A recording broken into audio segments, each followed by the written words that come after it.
तुम्हाला माहितीये का दसरा का साजरा केला जातो? दसऱ्याला विजयादशमी का म्हटलं जातं? चला मी सांगतो. नमस्कार मंडळी, मी साहिल कावळे आणि मागील भागात जसं आपण देवीच्या 9 रूपांचं महत्व समजून घेतलं तसंच आज दसऱ्याचं महत्व समजून घेणार आहोत.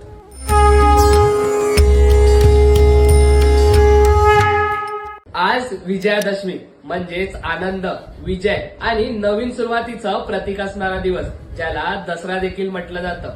दसरा म्हणजे राग, लोभ, मत्स्य, मोह, अन्याय, खोट, अहंकार, अहिंसा, आळस आणि अज्ञान या 10 गोष्टींवर मात करणं. या दिवशी प्रभू श्रीरामाने रावणाचा पराभव केला व देवी दुर्गेने महिषासुराचा वध करून वाईटावर चांगल्याचा विजय मिळवला. म्हणून हा दिवस विजयादशमी म्हणून साजरा केला जातो. या दिवशी शमी वृक्षाची पूजा केली जाते.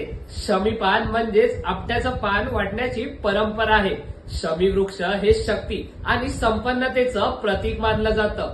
ग्रामीण भागात बैलाची पूजा केली जाते, कारण तो शेतकऱ्याचा खरा साथीदार असतो. विद्यार्थी, व्यापारी व कलाकार आपल्या साधनांची पूजा करतात. त्याला शस्त्रपूजन किंवा आयुध पूजन असं म्हटलं जातं. महाराष्ट्रात अपराजिता देवीची पूजा केली जाते व आपट्याचं पान सोन्याच्या स्वरूपाने वाटलं जातं.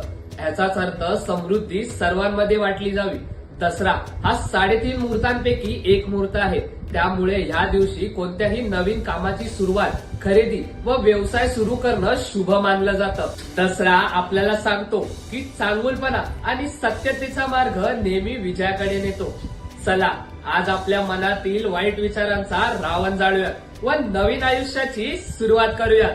जर तुम्हाला व्हिडिओ आवडला असेल तर लाईक, शेअर आणि सबस्क्राईब करायला विसरू नका व तुमच्या प्रतिक्रिया कमेंट मध्ये कळवा.